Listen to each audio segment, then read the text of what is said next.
தகப்பனுடைய சித்தத்தை நான் செய்வது என்னுடைய எதிர்கால ஆசீர்வாதத்திற்கான சேமிப்பு தான் தேவ சித்தம் செய்வது. அல்லேலூயா.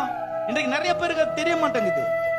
இஷ்டத்துக்கு சொல்றது, என்ன இருந்தாலும் என்ன இல்லைனாலும் நாங்க ஆண்டவர் சித்தத்தை செய்வோம் சொல்லிட்டு எல்லாத்தையும் வாங்கி மூட்டை கட்டி சேஃப்டி பண்ணி வைக்க வேண்டியது நிறைய பேருடைய வாழ்க்கையில.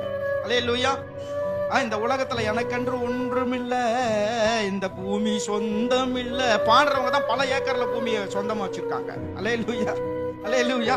அன்பு தேவஜனமே, சொத்துக்கள் வாங்குங்க, பணங்களை சேமியுங்கள், நல்ல நகை நட்டுகளை எடுங்கள். அல்லேலூயா. நல்ல ஆசீர்வாதமா இருங்கள். ஆனால் இவை ஒன்றும் நமக்கு பயன் தராது. கடைசியில் நமக்கு 6 அடி நலந்தாங்கிறத மனதில் வைத்துக் கொள்ளுங்கள். அல்லேலூயா.